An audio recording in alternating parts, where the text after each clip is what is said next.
क्या कभी सोचा है एक पल में ज़िंदगी सब कुछ छीन ले तो क्या बचता है।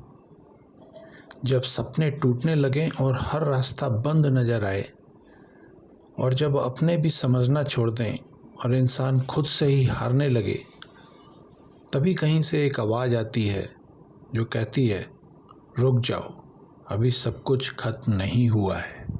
एक समय था जब आरव की ज़िंदगी बिल्कुल साधारण लेकिन सुकून भरी थी। छोटे छोटे सपने थे और उन्हीं में उसकी दुनिया बसती थी। लेकिन फिर धीरे धीरे हालात बदलने लगे। व्यापार में घाटा शुरू हुआ और नुकसान बढ़ता ही चला गया। फ़ोन की हर घंटी अब उम्मीद नहीं, डर लेकर आने लगी थी। रातें लंबी हो गई थीं और नींद जैसे उससे रूठ ही गई थी। वह चुप रहने लगा क्योंकि शब्दों से ज़्यादा दर्द खामोशी में था। जिन लोगों पर भरोसा था वह भी दूर होने लगे। कर्ज बढ़ता गया और जिम्मेदारियां भारी होती गईं। धीरे धीरे उसने खुद पर भरोसा खोना शुरू कर दिया। हर दिन वह चल तो रहा था लेकिन मंजिल दिखाई ही नहीं देती थी। दिल में एक ही सवाल था, आखिर गलती कहाँ हुई। दर्द इतना बढ़ गया कि अब आंसू भी चुपचाप बहते थे और उसे नहीं पता था कि असली परीक्षा अभी शुरू ही हुई थी। एक शाम हार और थकान उसके कदमों में साफ दिखाई दे रही थी। वह चुपचाप एक बेंच पर जाकर बैठ गया, जिससे अब उसकी चलने की ताकत भी खत्म हो गई हो। तभी हल्की बारिश शुरू हुई, लेकिन इस बार उसने खुद को बचाने की कोशिश नहीं की। लोग भाग रहे थे लेकिन वह वहीं बैठा रहा, जैसे हार ही मान ली हो। उसके अंदर सब कुछ टूट सा चुका था और अब दर्द छुपाना भी मुश्किल हो रहा था। उसने धीरे धीरे खुद से कहा, शायद अब मुझसे नहीं हो पाएगा। बारिश तो थम गई, लेकिन उसके अंदर का तूफान अभी भी जारी था। घर लौटकर उसे सुकून नहीं मिला। उसने अपने बच्चे को चैन से सोते हुए देखा और उसकी आंखें भर आईं। शायद पहली बार उसने खुद को टूटने दिया था और उसे समझ आया कि उसे पैसों से ज़्यादा डर उम्मीद के खोने का था। और वह रात उसकी ज़िंदगी की सबसे अंधेरी रात बन गई। अगली सुबह वह बिना किसी मंजिल के यूं ही चलता रहा। तभी अचानक उसके कानों में मंदिर की घंटियों की आवाज़ आई। उसने सामने देखा एक शांत मंदिर जैसे उसे अपनी ओर बुला रहा था। वह रुका क्योंकि वह ऐसा इंसान नहीं था जो अक्सर मंदिर जाता हो, लेकिन उस दिन जैसे किसी अदृश्य शक्ति ने उसे अंदर आने पर मजबूर कर दिया। एक वृद्ध पुजारी ने उसे देखा और मुस्कुराकर बस इतना कहा, जब मन भारी हो जाए बेटा तो उसे भगवान को दे दो, सब कुछ अकेले उठाने की ज़रूरत नहीं होती। वह चुपचाप बैठ गया, बिना कुछ कहे, बिना कुछ मांगे।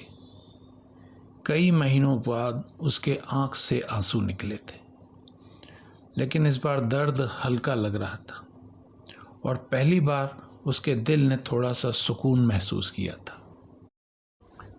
उस दिन के बाद वह रोज मंदिर आने लगा। वह कुछ मांगता नहीं था, बस चुपचाप आकर बैठ जाता था। धीरे धीरे उसका मन शांत होने लगा। अब वह छोटे छोटे कामों में हाथ भी बटाने लगा था, जैसे दीपक जलाना, कभी सफाई करना तो कभी फूल भी सजाना। सेवा करते करते उसके चेहरे पर फिर से सुकून लौटने लगा। लोगों ने भी महसूस किया कि वह अब पहले जैसा नहीं रहा।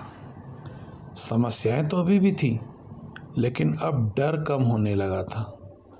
उसे महसूस हुआ कि अंदर कहीं न कहीं एक नई ताकत जन्म ले रही है।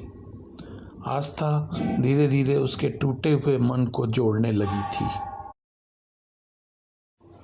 एक दिन उसे लगा जैसे अंदर कुछ बदल रहा है। पुजारी ने मुस्कुराकर कहा, आस्था भगवान की योजना नहीं बदलती, आस्था उस इंसान को ही बदल देती है जो उस योजना का सामना कर रहा होता है। और इन शब्दों ने उसके अंदर एक नई सोच जगा दी। उसने फैसला किया कि वह अब छोटे छोटे कदमों से फिर शुरुआत करेगा। उसने पुराने लोगों से फिर बात करनी शुरू की। वह बिना शिकायत के मेहनत करने लगा और धीरे धीरे छोटे छोटे नतीजे उसके सामने आने लगे।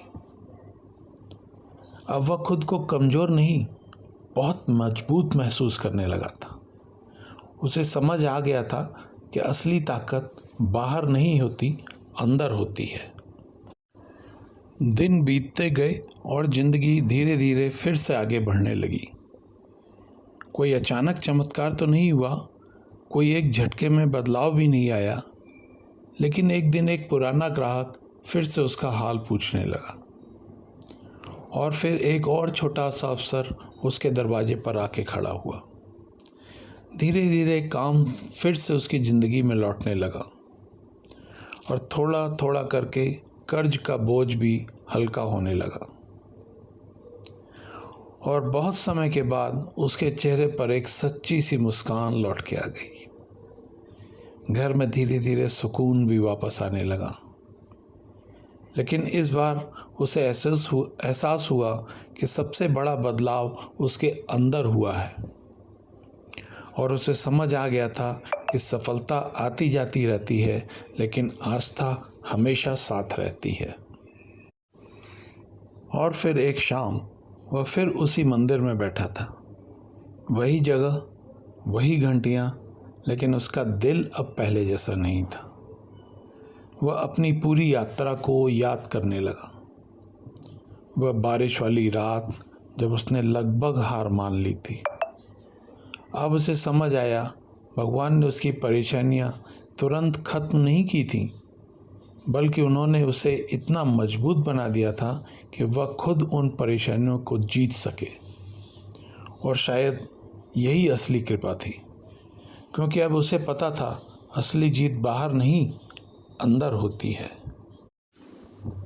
उसने अपनी पूरी यात्रा को याद किया।